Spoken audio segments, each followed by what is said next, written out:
북저널리즘 위켄드 시작합니다. 안녕하세요. MC 김혜림 에디터입니다. 북저널리즘 신아람 에디터입니다. 북저널리즘 백승민 에디터입니다. 이번 주부터 저희 위크엔드가 조금 달라졌습니다. 무려 금요일부터 일요일까지 매일 일주일에 3번이나 찾아뵙게 되었는데요. 주말 동안 매일 한 가지 이슈를 더 재미있게 가져가실 수 있도록 준비하겠습니다. 자, 바로 시작할까요? 현재를 해설하고 미래를 전망하는 오늘 이야기는 신아람 에디터가 준비해 주셨습니다. 안녕하세요. 네, 안녕하세요. 신아람입니다. 네, 어떤 이야기 준비해 주셨나요? 네, 오늘은요. 이런 거 뉴스라고 갖고 와도 돼? 라는 생각이 들 네. 수도 있습니다. 네. 네, 저 UFO 얘기 들고 왔어요. 아니, UFO로 우리가 위크엔드를 할 수 네. 있다는 게 저는 정말 감격스러워요. 그쵸. 사실 예. 저도 그게 감격스러워가지고 네. 갖고 왔는데요. 이 얘기 그냥 재미있는 얘기 혹은 영화 속에나 나올 법한 얘기가 아니라 네. 정말로 현재를 해설하고 미래를 전망하는 얘기입니다. 어떻게 해서 그렇게 되죠? 이게 말이죠. 미국 연방 하원에서요. 네.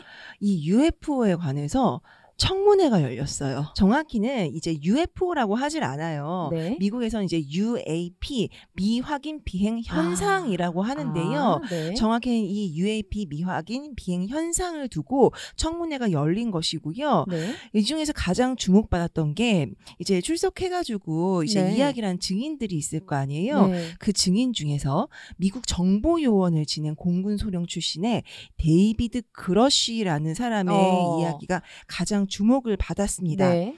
한마디로 얘기하자면 미국 정부가 외계인 존재 정황을 숨기고 있다. 이런 주장을 한 거예요. 아니, 이거는 뭐 90년대 엑스파일 이런 데서나 나오던 그렇죠. 이야기고. 멀더와 스컬리를 예. 불러와야만 할 것 그러니까요. 같잖아요. 네. 근데 이게 그냥 나 봤다. 나 UFO 봤다. 뭐 네. 이런 수준의 증언들이 아니에요. 네. 청문회에서 나왔던 발언들을 조금 소개를 해드릴게요. 네. 앞서 말씀을 드렸던 이 데이비드 그러쉬 같은 경우에는요, 막 이렇게 자기가 인간이 아닌 존재를 유해를 통해서 확인을 했다고 주장을 어머. 해요. 그러면서 이제 질문을 하죠. 이제 국회의원들이 질문했을 거 아니에요. 그러면 그 사람, 네가 보는 것이 생물학적으로 인간이냐 인간이 아니냐 얘기를 해봐라. 그러니까 이 그러쉬가 인간이 아닙니다. 어머. 그것은 직접 확인한 사람들의 이야기, 평가입니다. 인간이 아닙니다. 어머. 이렇게 얘기를 했어요. 네. 그러면서 자기가 이거는 심상치 않다. 음. 더 파보겠다 하려고 했는데 근데 내부 기밀에 접근을 하려고 하니까 보복을 당했다. 이런 주장도 했어요. 그래서 사실상 나 내부 고발자가 되는 거다. 네. 나는 이거를 내부 기밀에 접근해서 더 파보려고 했던 결정 때문에 보복을 당했다. 어머. 이런 주장까지 했습니다. 야, 정말 심각한 좀 정치적 사안처럼 네. 이 UFO 문제가 비춰지고 있는 것 같아요. 맞습니다. 예. 네. 아니, 저는 기억나는 게 네. 이 공화당 하원 의원 중에서 네. 팀 버쳇이라는 네, 의원이 작은 녹색 인간과 비행 접시를 청문회장에 들고 오지 못해서 여러분을 실망시켰다. 또 네. 이렇게 얘기를 하더라고요. 네. 전 이거 보고 제가 지금 40년대 영화를 보고 있나 싶은 생각이 들었어요. 맞습니다. 예. 맞습니다. 뭐 음모론도 너무 많고 사실 UFO 관련해서는요. 네. 말씀하신 대로 음모론이 너무 많았다라는 점 때문에 UFO가 일종의 가십거리로 소비된 경향이 그쵸. 있죠. 실제로 그렇습니다. 특히 이제 음모론 중에서 가장 유명한 게요. 네. 로스웰 사건인데 1947년이요. 네. 사실은 미국에서 이 미확인 비행 물체 UFO를 봤다는 목격담이 가장 많았던 해예요.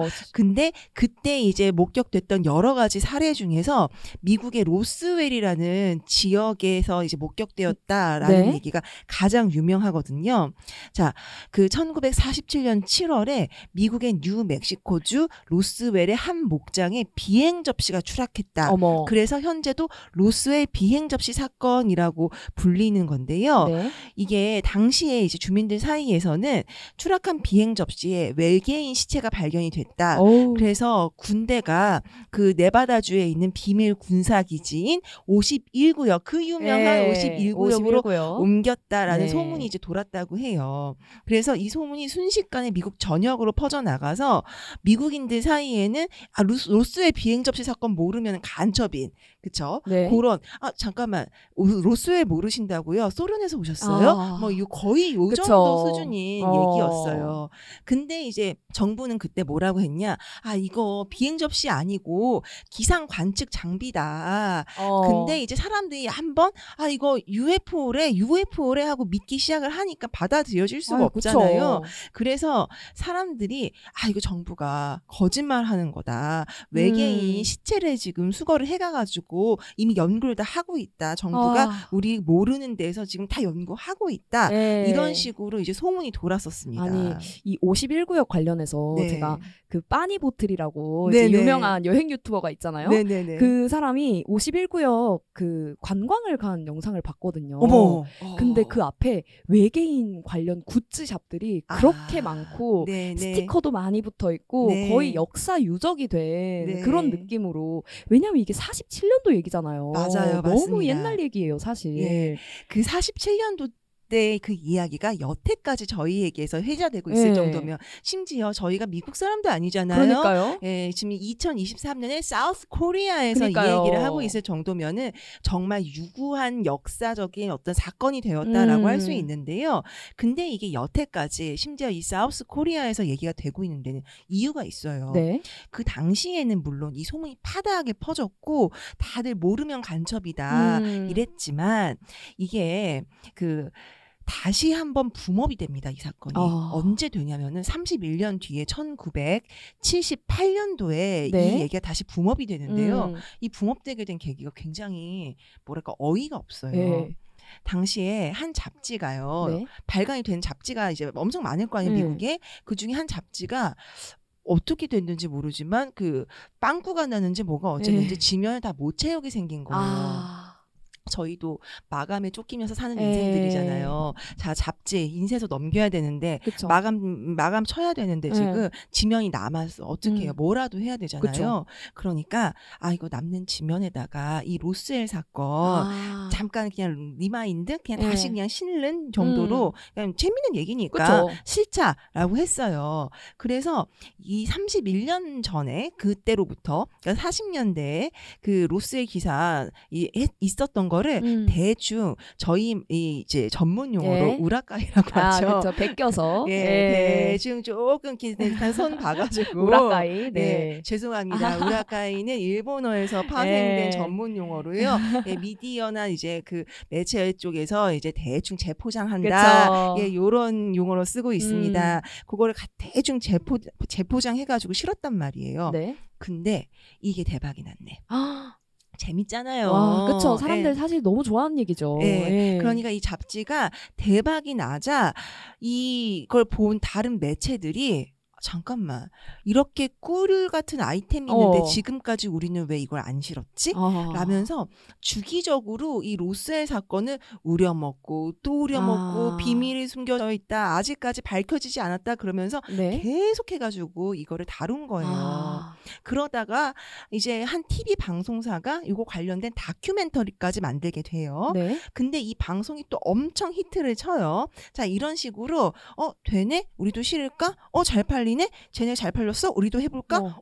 잡지들이 또 되네? 그럼 우린 다큐멘터리 만들어. 그래가지고 이런 식으로 불리고 또 불려가지고 이 로스웰 사건이 무슨 뭐 재탕 삼탕을 넘어서 무슨 사골국 우려먹듯이 계속 우려먹는 소재가 된 거예요. 그러니까 음모론을 좀 부풀린 게 언론의 영향이 작지 않네요. 맞아요.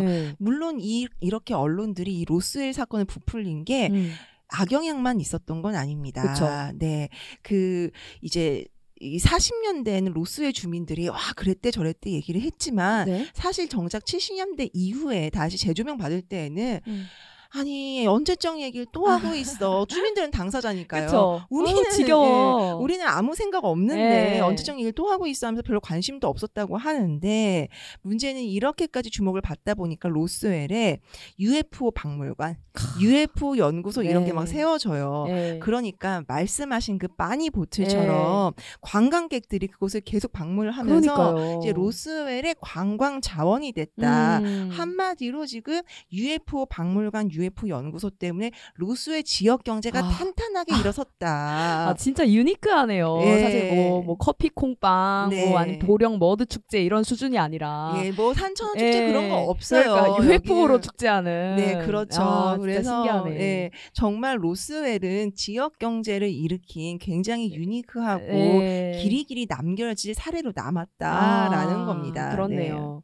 그런데 듣다 보니까 정말 이게 역시 미디어의 힘이 크다. 네. 미디어가 이 일을 너무 크게 키웠다라는 생각이 드는 건 어쩔 수 없네요. 맞아요. 사실 그 비행 접시가 정말로 기상 관측 도구였는지 정부가 그걸 정말 숨겼다면은 정부가 어쨌든 국민들 몰래 뭔가를 한 거잖아요. 예. 그건 있으면 안 되는 일이잖아요. 그쵸. 그런 본질적인 문제들이 있을 텐데 미디어가 워낙에 흥미본위로 이 사건을 다루다 보니까 점점 UFO, 음모, 우리 잡혀가는 거 아니야? 막 이런 식의 얘기들만 점점 커진 거죠. 근데 UFO 관련해가지고는요, 이 로스웰 사건만 가지고 얘기할 게 아니에요. 네? 언론의 원죄가 있어요.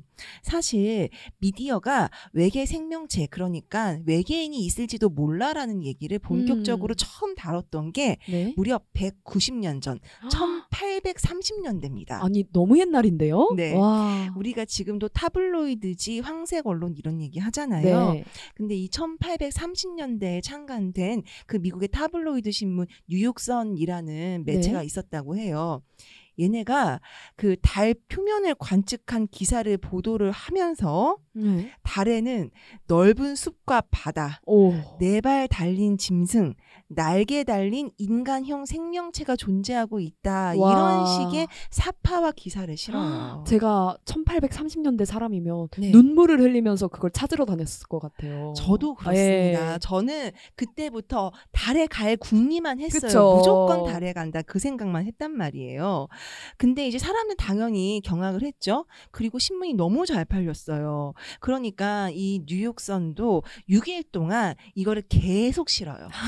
잘 팔리니까. 거기도 참. 예. 그러니까 지금 생각해 보면 정말 터무니없는 얘기인데 네. 그 당시에 신문이라는 거는 어쨌든 간에 내가 모르는 내 음. 지인이 알고 있지 않은 소식을 전해주는 유일한 통로 같은 그쵸. 거잖아요. 이걸 믿거나 말거나 말도 안 되라고 받아들이는 사람도 있었겠지만 이거를 이 신문을 금과 옥조처럼 받들어 모시는 사람들도 있었을 거란 말이죠. 정말 말도 안 되는 얘기가 이때부터 엄청나게 언론에 의해서 키워져서 사람들에게 헛된 망상을 심어줬다라고 볼 수 있어요. 네. 사실 외계인이 있을지 없을지 우리는 모르죠. 하지만 4발 달리고 인간인데 뒤에 날개 달리고 네. 그렇게 구체적으로 그쵸. 일러스트를 그려가지고 사람들한테 이렇습니다라고 얘기하는 건 정말 말도 안 되는 올림푸스 장사인 거잖아요. 가디언도 아니고. 맞습니다. 네. 그리고 우리가 이제 언론, 라디오, 그다음에 뭐 미디어 뭐 이런 거 공부할 때 항상 나오는 얘가 바로 오손 웰스의 화성진공 라디오 드라마잖아요. 네. 근데 그거는 사실 뭐 속이려고 속인 것도 아니고 이거 라디오 드라마인데 맞아요. 너무 실감나게 드라마를 했더니 사람들이 정말로 화성에서 침공이 온 줄 알고 네. 난리가 났었다는 얘기 우리 알고 있잖아요. 그걸 생각해 보면은 사실 이 뉴욕선이 한 짓은 심해도 너무 심했다. 그렇네요. 라는 생각을 하지 않을 수가 없습니다. 네. 그 우리 승민 에디터는 UFO 관심 좀 있어요? 사실 살면서 그렇게 자주 생각하진 않죠. 그렇죠. 예. 이런 일이 있을 때 한 번쯤 진짜 있나라는 생각은 하게 되죠. 예. 그러면은 UFO 관련된 유튜브 영상 이런 거 찾아봐요? 한 번도 사실 본 적 없어요. 그래요? 네, 보시나요? 그런 것들? 죄송합니다. 저는 고백할게요. 전 봅니다. 저는 찾아서 봐요. 저는 음모론 네네. 추종자기 때문에 네네네. 그 비행 접시나 이렇게 높이서 보면은 막 외계인이 만든 것 같은 거대 문양들 네. 이런 거 그 구글 맵으로 보면은 살짝 소름도 돋고 그 약간 웅장해지지 않나요? 예, 웅장해지고 무섭고 너무 네. 숭고해가지고 맞아요. 예, 진짜 그렇죠. 이런 거 보면 예. 예. 칸트가 말한 숭고 같은 예. 거는 숭고가 아니다. 그쵸. 이게 숭고다. 예. 그런 생각을 하게 되죠. 정말 사실 그런 거 보면 외계인 진짜 있을 수밖에 없는 거 아닌가라는 있나라는 생각하게 되는 것 같아요, 사실. 네, 맞아요. 그 유튜브에서 보면은 너무 설득력 있게 설명을 해놔가지고. 근데 그 승민 에디터는 그거 안 본다고 그랬잖아요. 어차피 네. 믿을 수 없는 거라고 생각하니까 안 보는 건가요? 믿을 수 없다라고 생각하기보다는 저도 외계 생명체는 있을 수밖에 없다라는 주의거든요.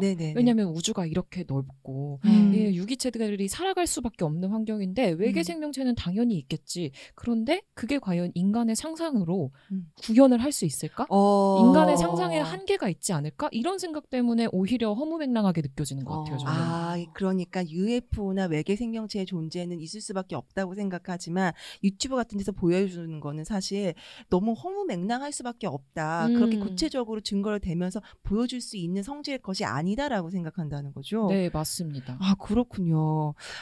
네. 저는 사실 승민 에디터하고 생각이 비슷하기도 하고 또 한편으로는 우리 그 혜림 MC처럼 음모론을 굉장히 재미있어하고 사랑하는 사람이기도 한데 유튜브 영상을 종종 보거든요. 보면서 무슨 생각을 하면은 사람들은 정말 이렇게까지 증명하고 싶은 걸까? 이 유튜브 영상이 이 정도까지 조회수가 나오고 이렇게까지 구체적인 실증적인 자료를 보여주면서까지 이걸 말고 싶은 거는 사람들은 정말 이걸 믿고 싶은 걸까? 라는 생각을 하게 돼요. 1번으로는. 그래서 사실 그 UFO 관련해 가지고는 이게 아니다. 이거는 착각이다. 라고 과학적인 증거를 아무리 대봤자 소용없어요. 그쵸. 믿고 싶은 사람들은 100가지 과학적인 증거보다는 한두 가지의 목격담이나 경험담을 더 받아들이니까요.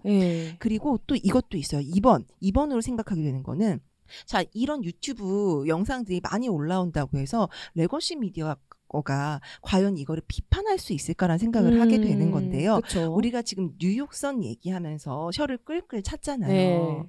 근데 승민 에디터 최근에 최근도 아니에요. 어제라고 합시다. 어제 혹시 온라인 커뮤니티에서 이용자 누구는 하면서 그 온라인 댓글 반응 인용한 기사 봤어요? 못 봤어요? 놀랍지도 않아요. 그런 거 그렇죠. 매일 보죠. 누리꾼 A씨는. 네, 맞아요. 그렇죠.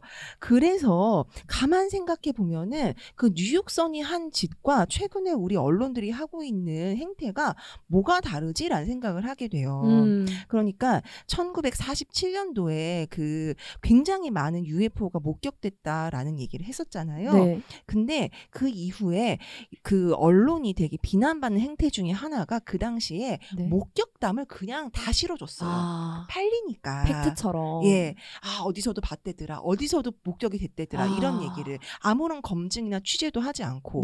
근데 지금 우리 언론들이 하고 있는 누리꾼 A씨가 이랬대더라. 맘카페에서 이랬다라는 증언이 나왔다. 이런 것들이 과연 그때의 언론들이 했던 타블로이드지들이 했던 것과 뭐가 다른가라는 질문을 사실 이번에 하게 되는 것 같아요. 맞아요. 사실 사람은 진짜 믿고 싶은 걸 믿고 또 보고 싶은 걸 보는 존재니까 그런 기사나 그런 글들이 잘 팔릴 수밖에 없죠. 그런데 뭐 언론이라는 게 사실 지고 있는 책임이 있잖아요. 맞습니다. 그래서 지금 또 사실 외계인 이야기에서 시작했지만 언론이 이래도 되는 걸까? 언론의 책임은 무엇일까? 뭐 이런 생각을 또 하게 되는 것 같아요. 맞아요. 오늘 서두에 우리 혜림 MC가 그 하원 의원님이 했던 말, 작은 녹색 인간이나 비행 접시를 청문회장에 데려오지 못해서 여러분을 반쯤 실망시켰지만 이라는 농담 섞인 오프닝을 말씀을 주셨잖아요. 근데 이 사람이 이렇게 얘기하게 된 까닭, 사람들이 뭔가 헛된 이상한 이미지를 가지고 있잖아 너네들이라고 얘기하게 된 그 근거는 사람들이 뭔가 어리석어서가 아니라 미디어가 장사가 되니 그렇게 부풀려 놨다라는 것, 그리고 그러한 행태는 지금도 반복되고 있다라는 이 현재의 진단을 이 UFO 청문회를 통해서 좀 생각해 볼 수 있지 않았나라고 생각해요. 그러네요. 자, 여기까지 현재를 진단했잖아요. 자, 미래도 한번 볼까요? 그럴까요? 청문회를 열었잖아요. 이게 무슨 의미인가를 좀 얘기를 해보고 싶어요. 그 승민 에디터는 미국에서 청문회 주제로 UFO를 딱 찍어서 얘기를 했다라는 얘기를 듣고 무슨 생각했어요? 이거 진짜 있을 수도 있겠다. 그렇죠. 우리가 항상 이 외부에서는 이야기를 해왔죠. 유튜브 얘기하셨지만 뭐 네. 언론이라든가 네. 뭐 유튜브라든가 아니면 우리가 그냥 일상생활에서 UFO의 존재에 대해서는 토론을 해봤어요. 그런데 미국의 청문회라는 것은 정말 공식적이고 맞아요. 엄숙한 자리잖아요. 네. 그런데 여기서 이 UFO와 외계인의 존재에 대해서 실질적인 증언이 나왔다. 자기의 이름과 얼굴을 밝히면서 네. 이거는 정말 있을 수도 있겠다 이 생각이 들더라고요. 그렇죠. 그러니까 지금까지 미국 정부는 무조건 부인만 해왔잖아요. 그쵸. 그런 사실 없다, 확인된 바 없다, 계속 그렇게만 얘기를 해왔는데 이거를 공론장에 놓으니까 있을 수도 있는 거 아니야라 이런 생각이 든다는 얘기잖아요. 그러네요. 그 얘기는 무슨 얘기냐? 있을 수도 있어라는 주장이 지금까지는 묵살되어 왔다면은 있을 수도 있어라는 주장 자체가 가능해졌다라는 거거든요. 그러니까 저는 이게 굉장히 커다란 한 발자국, 한 진보라고 보이는 것이 뭔가 정보를 꽁꽁 숨기고 이야기하지 않고 아니라고 부인만 하면 되는 시대가 이미 끝났다라는 것을 증명해 보인 게 아닌가라는 생각이 1번 들었어요. 네. 그러니까 사실 왜 우리도 과거사 관련해가지고 진상규명을 해야 된다. 네. 진실을 밝히고 화해를 해야 된다. 그러면서 이제 또 최근에 굉장히 논란이 되고 있는 위원회도 만들어가지고 조사를 하고 있잖아요. 근데 그거를 지금까지 정부는 무조건 부인하고 없던 사실인 것처럼 덮어두는데 급급했다면은 이런 식으로 들춰내고 이야기하고 공론장을 끌어내야 된다라는 것을 미국 정부도 이 UFO라는 존재에 대해서도 인정을 하기 시작했다라는 것이 굉장히 주목할 만한 부분이고요. 또 그냥 선한 마음으로만 그랬겠어요, 미국 정부가? 그건 아니죠. 아니겠죠. 그만큼 미국 정부가 우주라는 공간에 대해서 생각하고 있는 바가 크다라는 점을 조금 엿볼 수 있을 것 같아요. 맞아요. 미국 우주군도 있잖아요. 무서워요. 해군, 공군, 육군 아닙니다. 우주군이 있죠. 그리고 지금도 스페이스 X는 또 쏘아 올리고 있잖아요. 그쵸. 그러니까 우주 공간이 예전처럼 어떤 이데올로기의 전장터가 아니라 실질적으로 나아가서 사용해야 되는 공간으로 부상을 했기 때문에, 그리고 그 과정에서 안보 위협이나 뭐 중국하고 달 어디까지를 우리가 먼저 뭐 채굴을 하네 마네 하는 이런 찌그락빠그락도 있는 거잖아요. 그렇기 때문에 실질적으로 돈이나 정치나 안보하고도 연관된 공간으로서 우주가 급부상하고 있기 때문에 외계 생명체, 확인되지 않은 비행 물체, 비행 현상 이런 것들을 그냥 덮어두고 없다라고만 우기는 게 아니라 우리 아직은 잘 몰라. 확인은 잘 못했어. 그리고 이런 증언도 있어. 라는 걸 이제 대놓고 한마디로 좀 속된 말로 까놓고 이제 들여다봐야 되는 그런 시대가 되었다라는 어떤 증명 같은 것일 수도 있다는 생각이 듭니다. 사실 정말 우주에 진출하게 되면 이 UFO가 뭐 신기하고 재미있는 존재뿐만이 아니라 이제 비행하는데 좀 방해도 되고 앞에서 뭐 차도 좀 막히고 그럴 수도 있기 때문에 그렇죠. 또 이렇게까지 이제 조사를 시작한 게 아닌가 하는 생각도 드네요. 저는 궁금한 게 그래서 UFO가 있을까요, 없을까요? 결론부터 말씀드리자면은요. 이번 청문회하고는 관계없이 그 작년 그 연말부터 해가지고 UFO 기사가 조금 나왔었잖아요. 그게 미국 국방부 국가정보국실에서 아예 대놓고 이 미확인 비행 현상에 대한 보고서를 공개를 해버렸어요. 그래가지고 그때 한창 UFO 관련된 기사가 좀 나왔었던 건데 결론만 얘기하면은 우리도 모르겠다.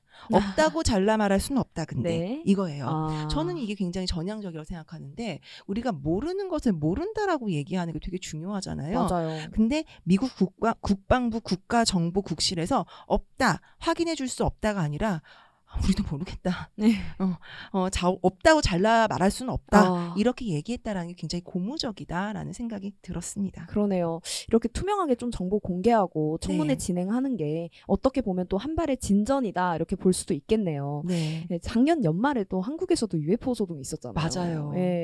우주 발사체가 이렇게 뭐 시험 비행 하는데 그게 이거 UFO다 이렇게 해가지고 주민들이 막 400건 넘게 신고 전화도 하고 했다고 하는데 이 우주라는 존재 자체가 국가의 것도 아니고 그 누구도 완벽하게 파악하지 못한 존재라고 생각해요.